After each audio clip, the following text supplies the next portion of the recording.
Joe Hopkins here, and today, well, let's see. It is, it's late October. It's almost Halloween time. So, you guys are making up Halloween playlists, I hope, most people do playlists to play, especially if you got music playing when the trick-or-treaters come around and all that stuff.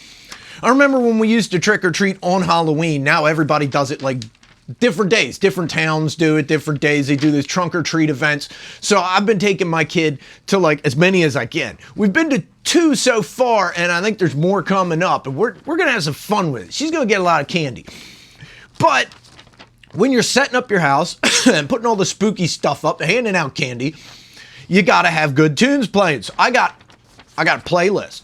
I got a playlist right here. 10 great Halloween songs. There are more, but these are the 10 that I thought were particularly Halloweeny. You always hear it Halloween, so I'm gonna give you some ideas. At least get you started, right? Let's see here. I'm starting out with a song, I think it was mid-60s, 65, 66, somewhere around there. Season of the Witch by Donovan. And yeah, other people have covered it, but the original, get the original. Season of the Witch. That sounds Halloweeny, right? And a lot of people, even if you don't think you know it, you've heard it, right? And everybody knows the next one, number 9, Witchy Woman by the Eagles. Yeah, everybody knows that song. All right, now I know those first 2 aren't quite as campy as one would expect for Halloween. I get campier. Okay, campy. I like that word, campy. It's like you go camping, but yeah. All right, here's one of my favorites. Everybody knows it. Pet Sematary by the Ramones. They did that for the movie Pet Sematary, but the song is better than the movie in my opinion. The book was better than the movie. Stephen King's a great writer, but sometimes they make really crappy movies from his books. And but the song, yeah, I don't want to be buried in a pet cemetery. Yeah. I don't want to live my life again. You gotta love the Ramones, right? Pets, and everybody knows the song. Most people know it. It gets played. Maybe people don't know it anymore. Maybe I'm just old. Here's a newer one. It's become a meme. It's all over the internet. Everybody knows it. Spooky Scary Skeletons by Andrew Gold. When that came out, it's become a meme more recently, but I think that came out in the 90s, late 90s, something like that. And it's become a staple of Halloween. It's maybe the newest one on here, I think. But let me take a look. Here's one. Everybody knows this song. It's from a movie. It's from a movie that didn't really do that well when it first came out, but has since become just such a cult classic. I love it. They've been putting it back in theaters every year. This is Halloween from The Nightmare Before Christmas. I mean, how much more Halloween do you get? This is Halloween, everybody scream. Yeah, you gotta love that song, right?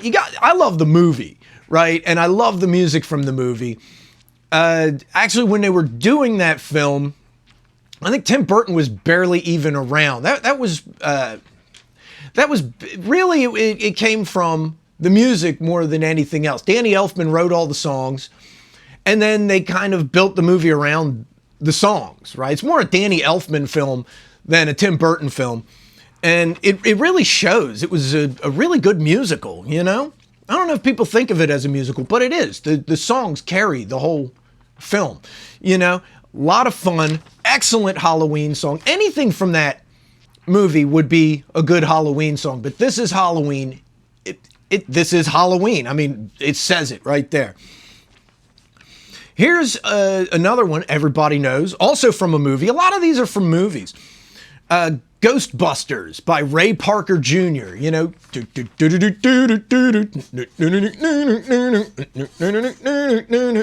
Soon as it plays, And that's one for Halloween playlists. You hear it at Halloween. You hear it on Halloween playlists. Ghostbusters. Yeah. Only song Ray Parker Jr. ever did that anybody actually remembers. I mean, his other stuff is pretty good, but nothing's like iconic like that. Here's another one from a movie. Let's do the time warp again from the Rocky Horror Picture Show. And, you know, I'm sure you've heard the song, right? I'm not recommending you watch the movie. It's kind of, I don't know how many people out there might be offended by this movie. I like it. I like the movie. And I know the time warp, you know, it's just a jump to the left and a step to the right. Put your hands on your hips and pull your knees in tight. But it's the pelvic thrust that really drives you insane. Yeah, let's do the time warp again. Yeah. Right? Okay. Move on now. I put a spell on you. Everybody knows that song, but here's the thing.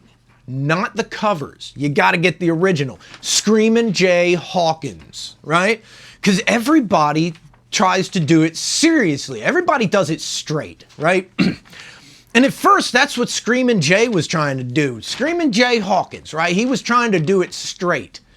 And, excuse me, I was sitting around the campfire yesterday, right? And, the next day, I was smoking my lungs.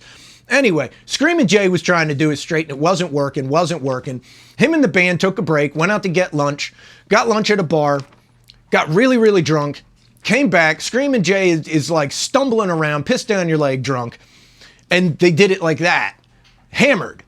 They did the song, and that's the version you hear, which the next day, Screamin' Jay was like, no, that's not the version I want to put on the album. And the producer was like, yeah, that's the version that's going on. You guys killed it. All the screaming and acting crazy. If you listen to it, they're acting all crazy and screaming and acting up. And that's why it worked out great. And it turned out it was a hit. It was a hit. Screamin' Jay Hopkins, the first shock rocker, right? Because he'd go out on stage and pop out of a coffin and do I Put a Spell on You and all that kind of stuff. He was the one that all the shock rockers were really kind of acting like. Screamin' Jay was the original, man. Bone in his nose, you have a little cane with a skeleton head on it and all that stuff. He's the first one to do that whole shtick. So, and Alice Cooper and Marilyn Manson and Kiss and all them afterward that would do all that crazy stuff. Screamin' Jay was the original. So anyway, there's a little history lesson. Rock and roll history. The next one, number 2, we're almost to the top here, is Thriller by Michael Jackson, because you gotta do the dance too.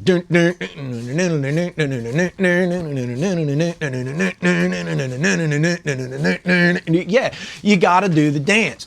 You know the dance. You've seen the video.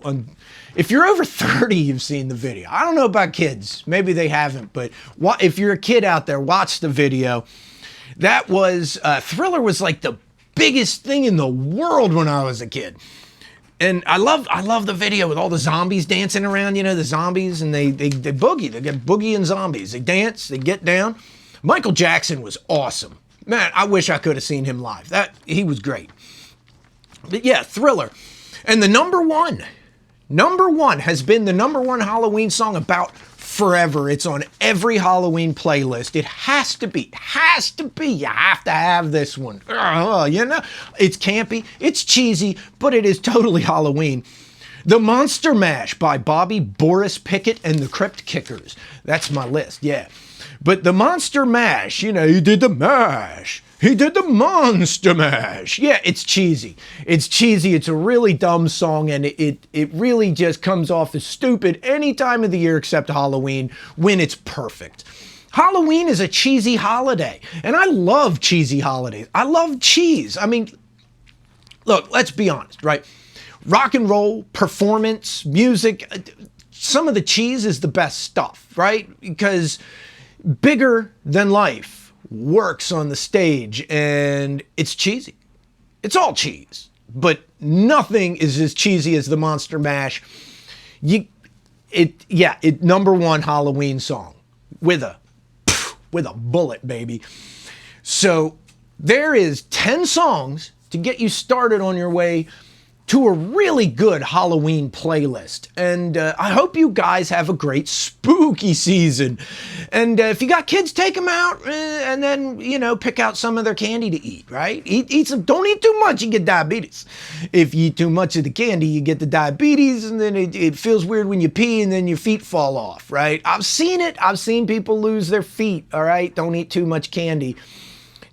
For kids, it's, I don't know, it's different when you're a kid. You got to eat some candy. But as an adult, I don't know, grab a Snickers and the Milky Way out of their thing and get down to it, right? Anyway, that's my list. I hope you guys liked it. Subscribe to my channel. And for those of you waiting around for another guitar review, it's coming. It's coming. I've got one coming. And I don't know when it'll get here. And I'll see y'all in the next video. I love you guys. Peace out, baby. Bye-bye.